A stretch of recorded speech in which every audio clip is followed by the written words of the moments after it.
Now we are in the national capital and the city is graced by Manchester City icon and now a club ambassador, Shaun Wright-Phillips. Shaun, welcome to India, welcome to New Delhi. Thank you. Speaking with all the fans, trophy tour. How are you enjoying this entire thrilling atmosphere? It's been very eye opening, to be honest with you.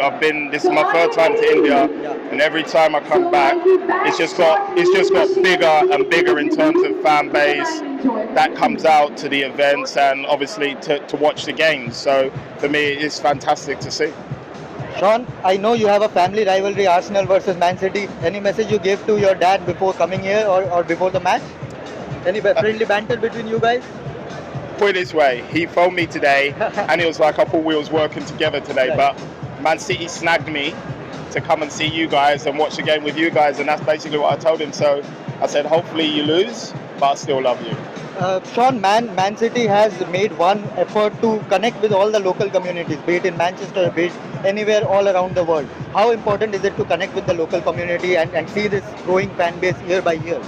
It's very important. I think people think Man City have only been doing it since they started winning stuff.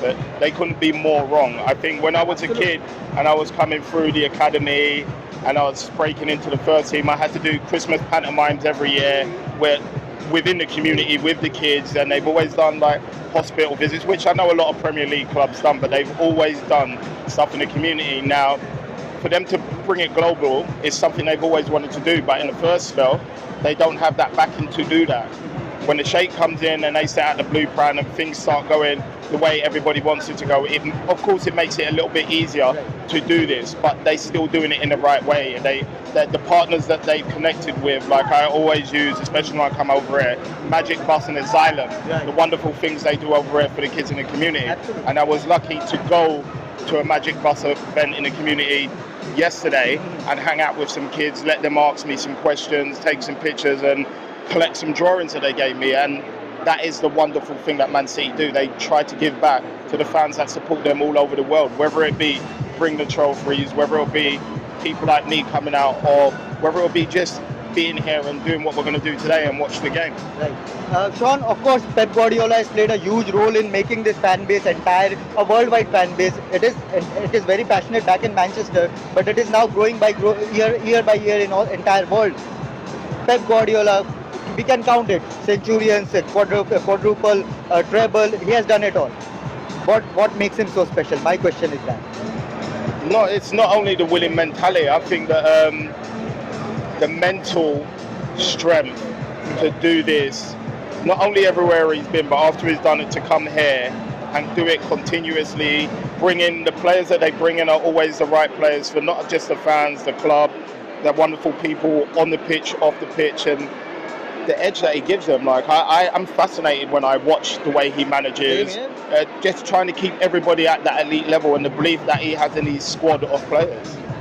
And of course, one of those players is Rodri, who has been making headlines all over the world, for good reasons. Ballon d'Or shout, Ballon d'Or favorite. Do you think he deserves to get this time around?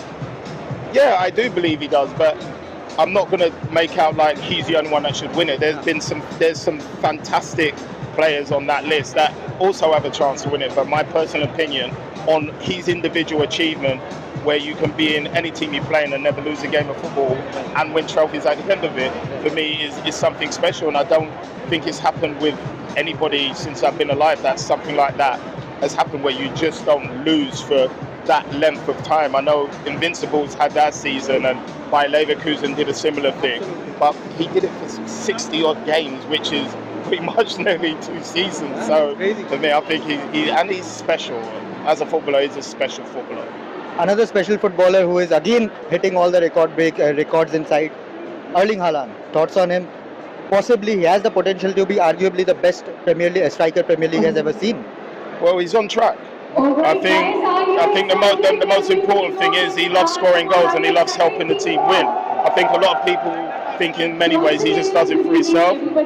He knows if he scores, they have a better chance of the team winning, and he's so focused and determined. And he said something in an interview that I was in and around. that after he scored his goal against Chelsea this season, he basically said, last year I had a similar chance and the keeper saved it. So when I got through on this chance this time, I remembered exactly kind of what happened. So I decided to chip it. That just shows for such a young man his full process on scoring. I don't hear some of the best strikers speak like that. And for me, his maturity in front of goal is scary.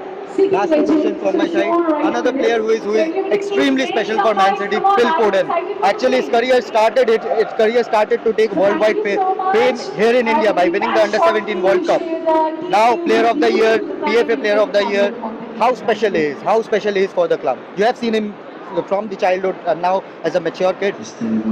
I think the thing is, it's one of those. How good could he get? I think Phil, possibly on his day, you've seen him last year take the game by the scruff of the neck and just win it. And everyone was crying out for him to start. Unfortunately, Kevin gets injured for that to happen. But when it does happen, that's big boots to fill. And he filled those boots in his own way. He didn't try to play like how Kevin does. He played the Phil Foden way, and everything went so well in terms of that. And since then, he's just built, and now he's a player in many ways that everybody's expecting to see alongside Haaland, alongside Kevin, one of the first names on the team sheet. And that's just all credit to all the hard work he's put in throughout his career, not just on the pitch, but off the pitch and after the training, staying out doing his extras, and in many ways that brings him to where he is now. Shaun, final one, 4 in a row. After this season, will we say 5 in a row? I'm a fan, so I hope so. But like I keep saying, I don't think they think that far ahead. I think it's one game at a time. Get through this game. We know they're going to go into this game trying to win it. After this game, then they focus on the next one. Thank you so much, Shaun. It was an absolute pleasure to have you with us. Thank you so much for watching.